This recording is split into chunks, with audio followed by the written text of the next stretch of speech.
There are corners of the internet where mysteries don't just linger, they grow darker. Stories of eerie disappearances, cryptic messages, and unsolved horrors that leave more questions than answers. Tonight we dive into 7 of the most chilling cases ever uncovered online.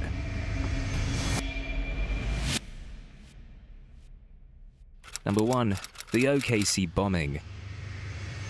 On a fateful morning in April 1995, a mysterious truck driver pulled up to a federal building in Oklahoma. He left the vehicle running and disappeared. Many were focused on their work, so they paid neither the truck nor the driver any heed. Not more than 5 minutes later, the truck would explode, and virtually everything would look like a war zone. The blast destroyed nearly half of the building, collapsing its entire north wall. The buildings, cars, animals, and humans in the affected range were now part of a flattened rubble. The explosion caused over $650 million in damage, but the true cost was the 168 lives lost, including 19 children, and nearly 1,000 were injured. The FBI discovered the rear axle of the car, and this was evidence that helped them track their man, whom they discovered was an ex-military man, and he had accomplices. But here's the chilling part. Every victim in the explosion was accounted for, except for one gruesome discovery. Investigators found 2 left legs in the wreckage. One was identified, but the other, no match, no missing person, no explanation. Even after nearly 3 decades, the question remains, who did it belong to? And why was there nothing else left of them? Number 2. Jane Doe mystery. Imagine this. You're a middle-aged parent of a 20-something-year-old living in New York. Your child works at a nearby pharmacy in Syracuse. And one day, like any other before, she leaves the house and you exchange goodbyes without knowing it would be the last. As unfortunate as this sounds, this happened exactly in Syracuse, New York. A 27-year-old lady named Annie Bell Hannah left home to work at her local Walgreens pharmacy and never returned. It wasn't until July 1988 that some boys playing in their backyard discovered a human skeleton. When tests were run on the skeleton, it was concluded that the victim died of homicide, and the victim likely died in the late 50s to early 60s. Till today, no one knows the real identity of the lady whose body was discovered, and she's been named Arundecoid Jane Doe. In the 80s, there were facial reconstructions of the exhumed skeleton. The reconstruction was done with clay, and a black wig was on her head. Regardless, the image looks very terrifying and eerie. No news coverage about the girl's death appeared in the village. And this has led many to believe that the lady might be a stranger to that town after all, and perhaps Jane Doe, the mystery person, might be Annie Bell Hannah. This remains a mystery, and the internet is still puzzled over it. Jane Doe vanished without a trace. But some people leave behind more than a mystery. They leave behind a trail of chilling messages, hinting at something far more sinister. Number 3. Delia's Live Journal. Delia created a journal in 1999 named LiveJournal. This was a blogging platform with lots of readers, but little did Delia know that something terrible was about to happen to her. It happened that Delia mostly used her blogging platforms to express her relationship with her partner. She would talk about every intimate sexual practices with her partner, who, according to her, liked to be dominant and also have her experience intense pain and pleasure. She regularly referred to her partner as her owner. Her readers had no qualms with this or her content in general, and many egged her on. But the sexual posts would stop on December 1st, 2003, when she made her final post, which she titled Locked Up Tight. In this final post, Delia said her owner had locked up her private part, and that although she felt discomfort, she was willing to do anything for her owner. But at night, police would arrive at Delia's house, discovering the body of Delia's owner with a shotgun blast to the chest. This unraveled many things. First, Delia was a false name for Susan Anton, and apparently, Susan's owner was into extreme erotic practices involving discipline, dominance, and masochism. The owner was discovered to have used small pins on her face, and Susan continually consented. Nobody, not even Susan's blog readers, knew this, but all the details would come out in the news. Susan couldn't handle the pain any longer. She was sentenced to jail, although it was overruled by a grand jury, citing it was in self-defense. Susan Anton's case was ruled self-defense, but her final blog post, locked up tight, still lingers online like a digital ghost. The details of that night? Murky. Did she finally break free? Or did something else unfold behind those locked doors? The answers died with Travis Anton, and whatever happened in that room is a secret only Susan will ever know. Number 4. Persephone Numbers Station.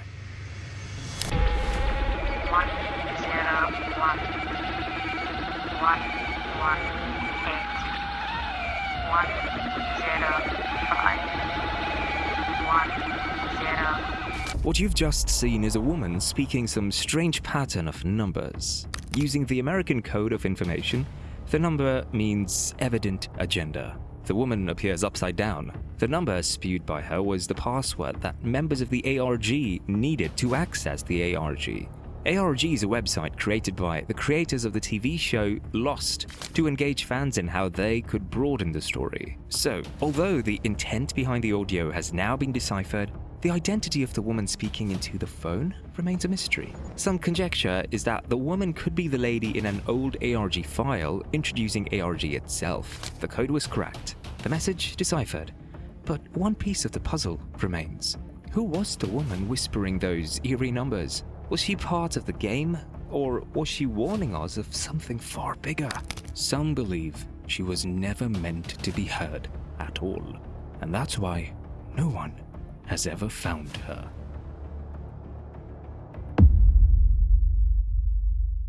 Number 5. The mystery figure in class.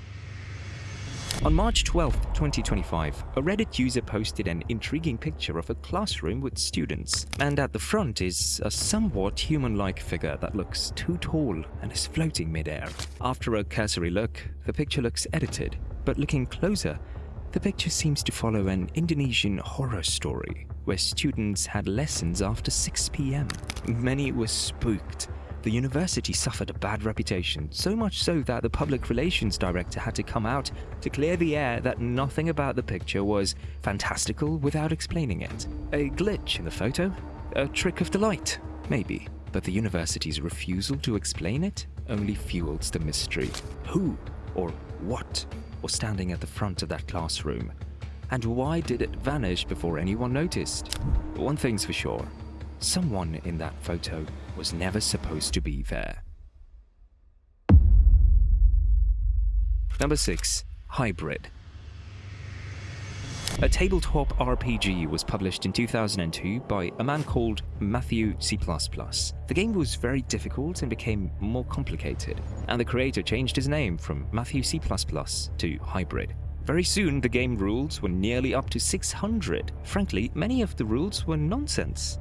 They made no sense. Among the rules of the games were movie reviews and recipes for making a brownie. Many thought Hybrid must be a massive troll, although a genius one.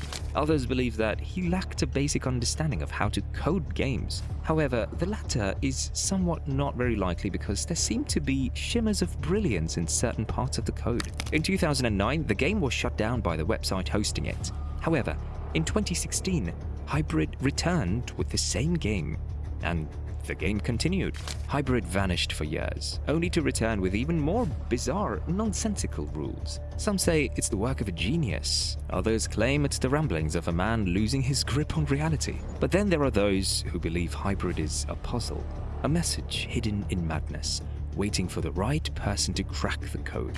The question is, do you really want to be that person? Number 7. Chris Burton. Chris Burton was a 20th century artist. He began to take his artwork seriously in the 70s. Unlike many other artists preoccupied with visually pleasing art, Chris was primarily interested in depicting personal danger. This was his mode of artistic expression. This was very clear from the beginning. The first work he exhibited in public at the University of California had been done after locking himself for 5 days with nothing but a jug of water and an empty jog to relieve himself. His first piece was a picture of himself with a gun raised at an airplane. Rousing suspicion, Chris got a visit from the FBI. But this wasn't even his most disturbing work. A year later, in 1972, he performed what would later be termed a TV hijack, which was about his going on live TV and holding the host at knife point, which he enacted in real life. He was fearless with this artwork. Once, he organized himself to be shot in the arm by a friend. Things went awry and he had to be rushed to the hospital.